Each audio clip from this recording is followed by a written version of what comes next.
Today, we look at Hearts versus Sundowns pre-season friendly, review the MTN FA Cup finals, and also speak to a former Black Star striker.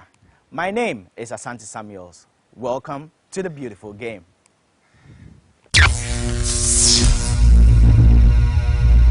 Medeama SC has followed in the footsteps of Nania and Chelsea by beating Asante Kotoko to be crowned the 2013 FA Cup champions.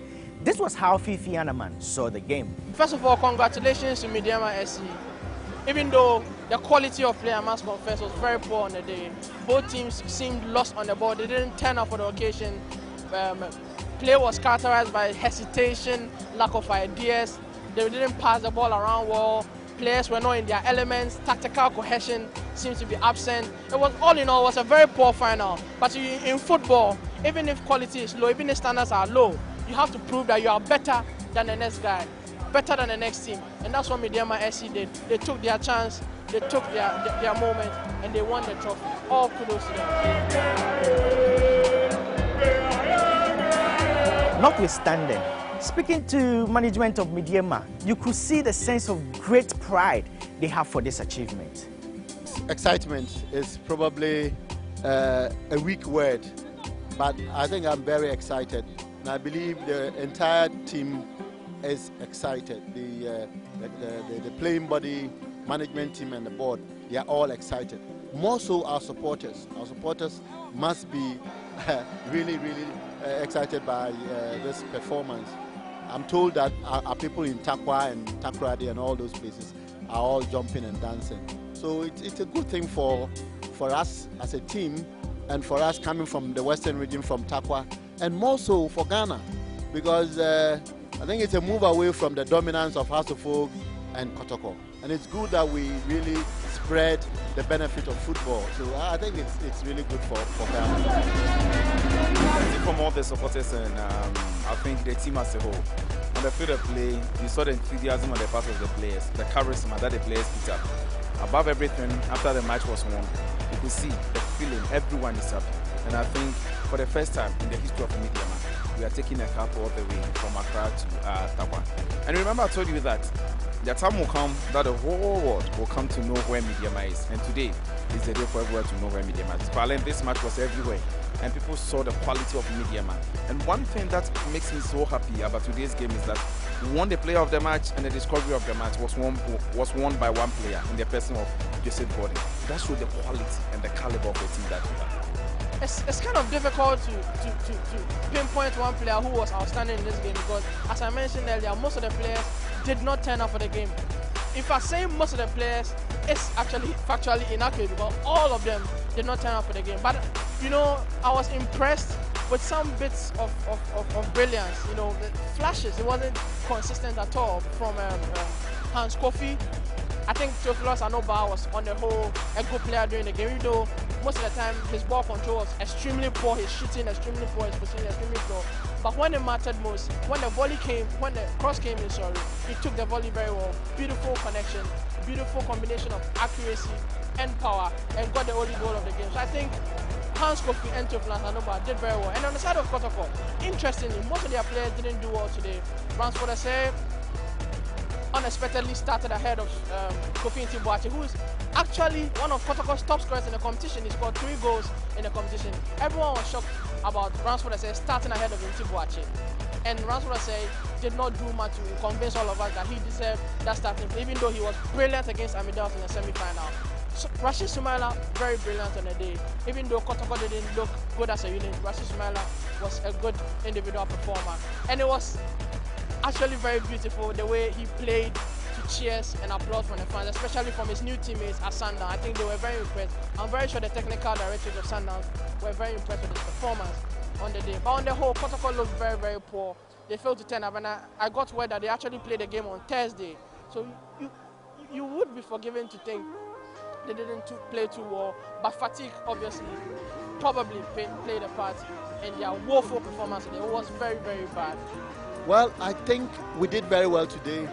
We have done well even in the league. We came third, but we think there are some corrections that we should make within the team, which management and the board will be making.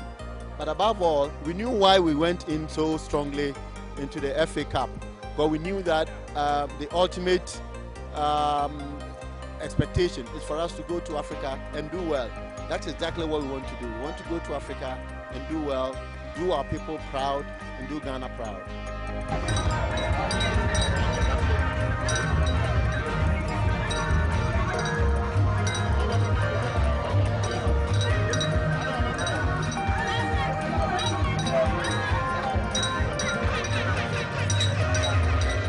I'm expecting Kotoko to build on what they did in the past season, which was the league that they won. I hope that they'll be able to build up on it and successfully defend it for the third time. And for Mediama, I pray that when they go to the African campaign, they go past what New Edibiase did the previous season by going a step further or even going all the way to the group stages of the CAF Confederations Cup. That would be a very good sign that the Ghanaian game is growing in leaps and bounds. But on the other hand, Kumasi Asante Kotoko would have a lot on their hands to do. They have a lot of work to do in defense, in midfield and in attack, especially when it comes to the attacking force. Today, it was evident that it was totally non-existent. Bansi, Inti and Osei, they were not clicking at all. They didn't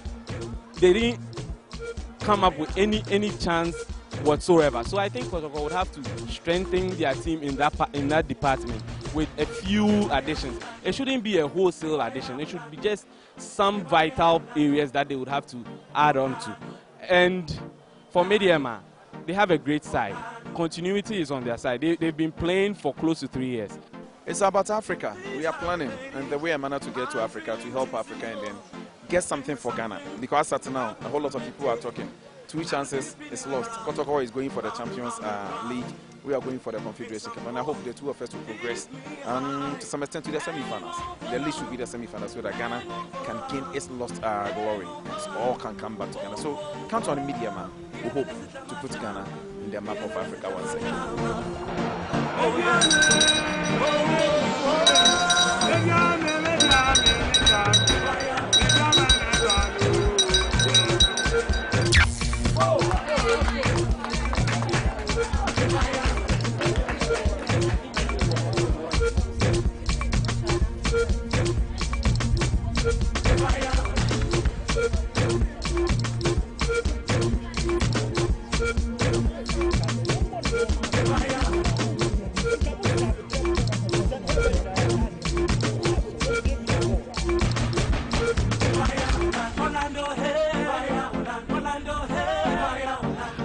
Yeah, you can see that's for me. I think it's a great opportunity for these young ones, and I was selected through this to become something that I'm talking to you today. You know, when you see these young ones, they are playing the talent that they have. The only thing that we can do is just to support them and give them the morale and everything that they deserve to become the best player that country want them to become. Sundowns plays Hearts today at the Accra Sports Stadium as part of their pre-season campaign in Ghana. They did come without their Ghanaian players, Bafo and Abubakar, who have been deemed surplus to requirements, and they are set to be released by the club. I want those goals. I want the goals. They have to win the league. Why should I keep the goals when they can help me to win the league? So we have to give him a chance to adapt. He knows that he needs to adapt, and maybe it was much more easier with the environment here than he could make it. So we must give him a chance. And the younger ones who we think could come and make it in South Africa, I think Mohamed Awal has made it in South Africa, and we should always look at the positives, not only the negatives. He has made it in South Africa. He's one of the top defenders in South Africa, and he showed here with Kotoko. He's one of the top defenders. So why shouldn't I believe that Rashid could do the same as Mohamed Awal? So I have confidence. I look at things on the positive side and say, I believe he will make it. You know, if your players make it in Milan and Juve, so it's a question of time. We have a top player who will make it in South Africa. So we must give the guys a chance, and we are brothers. We give them opportunities, obviously, to come to South Africa, and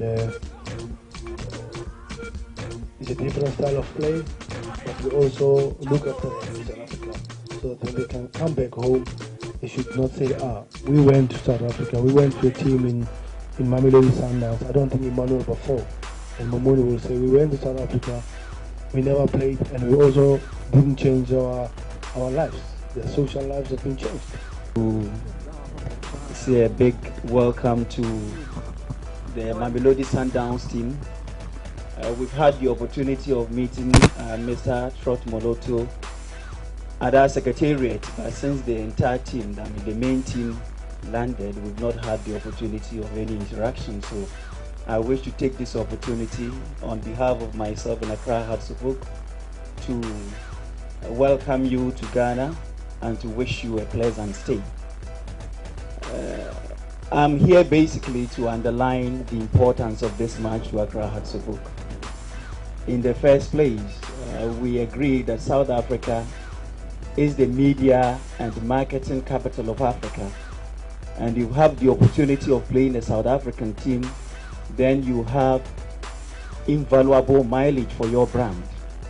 So we believe that playing a team of Sundown stature and their history is a precious opportunity for us to have the kind of media coverage that is quite uncommon in most parts of Africa. So we're very proud to have this encounter with the Mamelodi Sundowns.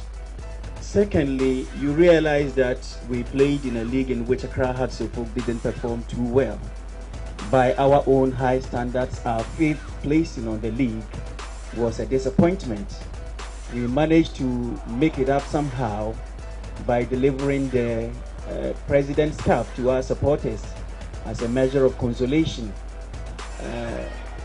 We do not intend to see the kind of high morale that is now in the ranks of our supporters by losing any match any soon. And so we assure Mamelodi Sundowns that we are going to give them a very good match. We asked the outgoing coach what brought about the failure of Midyama to win the title after 22 weeks on top of the table.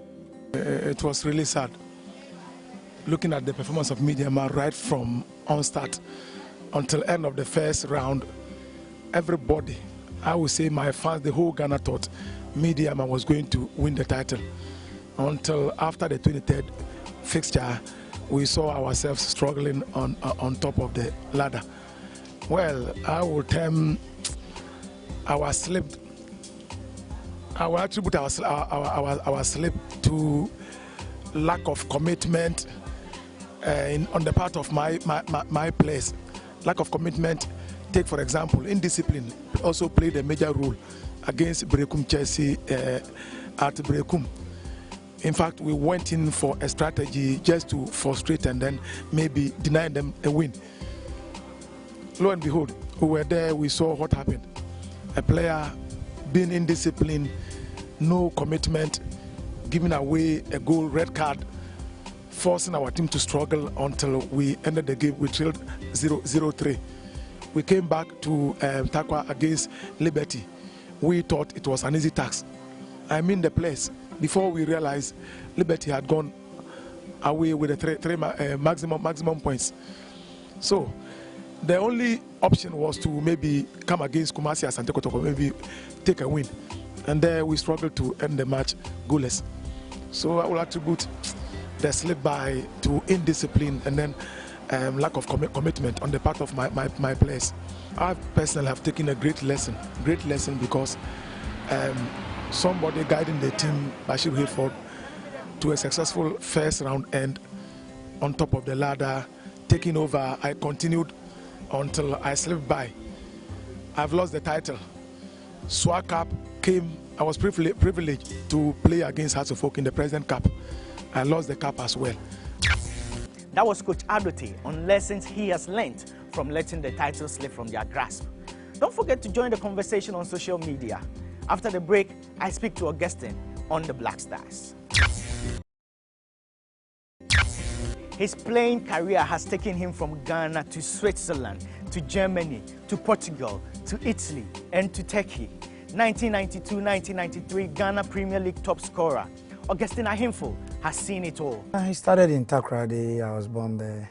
My family, my father used to coach secondary as a case, and I was born into a football family. 4 boys, we all played football. Somewhere along the line, 3 of us played for Ash Gold, and my big brother played for secondary 11 wise. As you speak now, they are all not here. But I all started, we've played coast football in the country, and when I finished GSTS, I used to go and watch soccer missionaries training, and one of their coaches, Coach Amwa, asked my big brother whether I played football. He said yes, he's a good footballer, but he likes to go to school. So he approached me and asked me to start training with them the next day. I started, and the rest is history. Back in the days, we used to play barefoot with some bandages, Even the bandage, you bandage both feet, and it was marvelous. But I think I had my first shoes when I went for the regionals, school regionals competition. Those years, the Western regional team, the Ashanti regional team, Greater Accra, we all meet in one region and then play that tournament. And I could not play barefoot in that competition, so that was where I had my first shoes to play.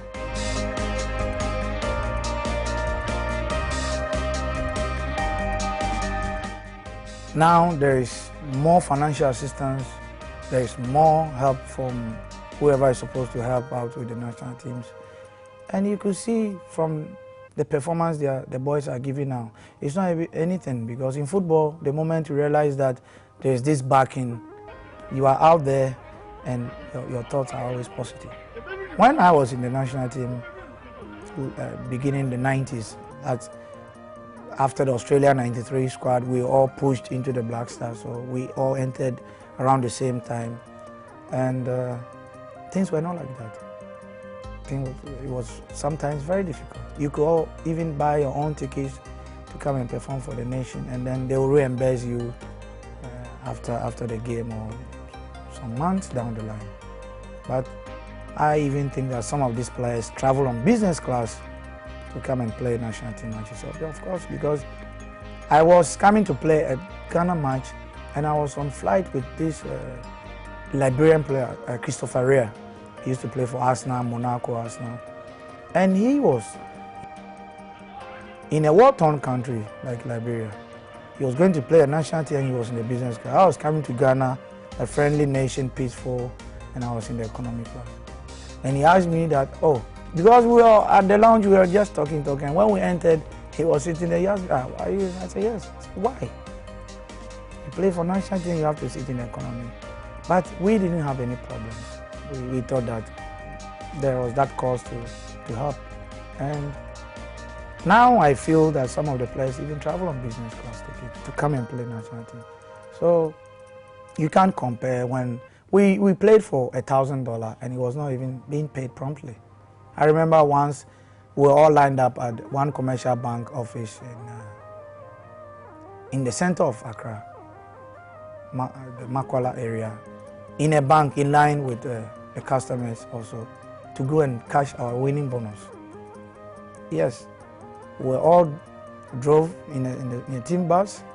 The driver took us there, and we were in line to go and collect our. So this is the difference. Now, players are winning for as much as $15,000 per match, $10,000 per match, and you can't compare.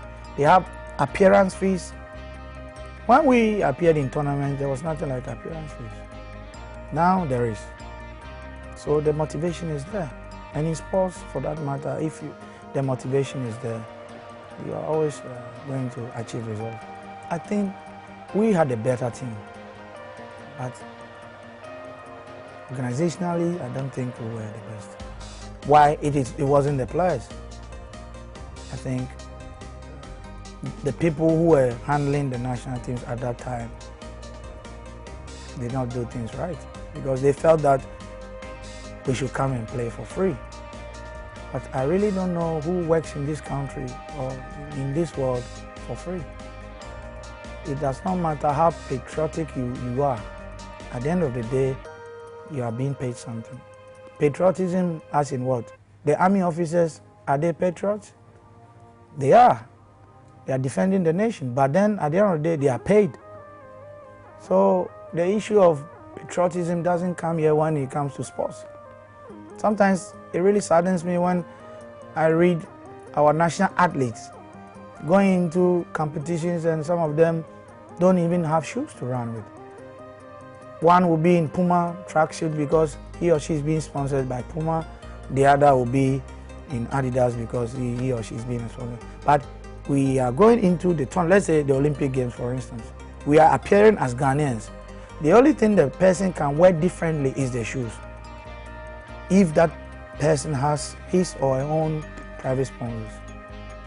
You don't expect someone to run in Adidas and other in the name of Ghana. It's never done.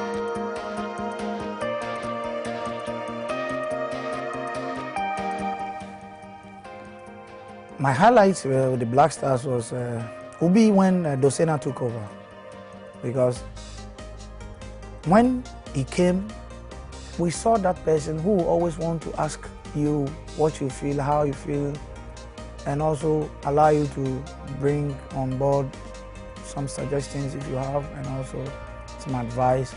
And I think he visited almost all of us in Europe. I was then in Portugal. I had moved from Switzerland to Portugal, and he came to watch. I was then in Leiria, play against Boavista, and he came to watch the game. I didn't even know we had a new coach then. So after the game, he approached me and told me he was a new national team coach, and he wanted us all to come on board. And then I felt that was really nice of a coach, because you sometimes read about coaches visiting players in Europe, but as to the interactions with the players, I really don't know. But with Dosena, I felt that was nice. So he also gave me the zeal and also the confidence to play. And I remember our first official game against Cameroon in Douala. We beat Cameroon 3-1 in their own background. And the team was so well organized. So I think that time from '98 up to when we hosted the African Cup was a very good time for me in the national team.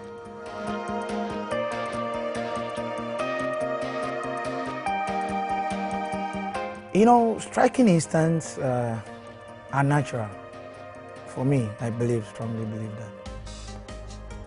Everybody knew me to become a striker in the country, but then when I went to Turkey, there was this coach who discovered something else. He saw that I could score a lot of goals, so he rather brought me behind the top striker. And from that position, I scored a lot of goals in Turkey.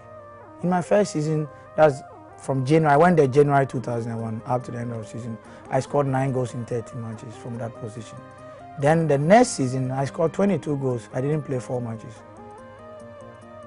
And then the next season, I scored 20 goals, all from that position, you know. So striking, basically, it's not, the word striker that is attached to someone who is up front. Sometimes a midfielder can become a striker because you are striking the ball to score. But, you know, when you don't understand all these philosophies and all these aspects in football, you always say that, oh, the striker is not good, the striker is not good. There are coaches who know that this guy who is playing is a very good striker. The whole season will score like 5 goals. But you see that the player will play almost like 30 matches in a season. But in our part of the world, you play 1 or 2 games without scoring, it's a problem. These are some of the things that we as a football nation should all learn to know. A striker needs to receive the ball to score. If you don't have good midfielders to supply with those balls, how are you going to score? Lionel Messi is not a striker, but he's scoring a lot of goals. Ask yourself why. Because Guardiola decided that I'm going to play a supporting striker like Lionel Messi in the striking position. So you put in the middle there. He will come all the way to the center circle, sometimes to his half of the leg, of the turf. No defender can follow him from his defensive third into the third of Barcelona, for instance. Because you might create loose gaps at the back, and then others will be running in. That is the difference. He's not a striker, so ask yourself, why is he scoring like 60 goals, 70 goals in a season? it's not only about strikers that the person should be as a striker. The whole team, if they should work well, will not be complaining. Because if the national team of Ghana, let's say for instance, is playing and scoring in every match, Asamoah Gyan or whoever is playing will not be blamed. Because we will not even be thinking about those goals. But because our way of playing is different, we are always relying on one person, two people to score goals.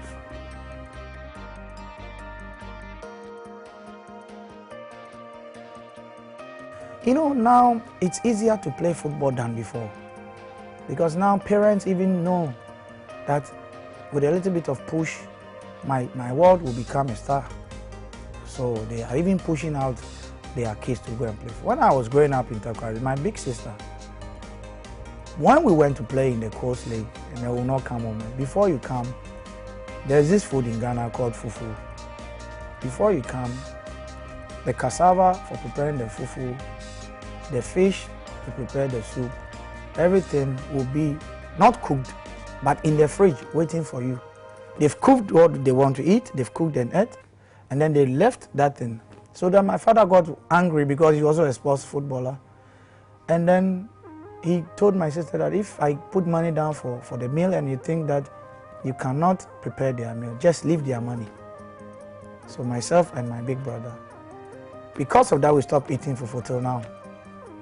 Because of football, because we didn't want to come to meet our cassava in the fridge chilled. So I want to tell the young ones that now that there is this push to become a footballer or become a sports person, one is time, two is dedication, and the last one is respect. They should respect whoever is in charge of them. They should respect how the situation that they are in, and also see that that situation isn't just by the way. It is something that, if taken good care of, will be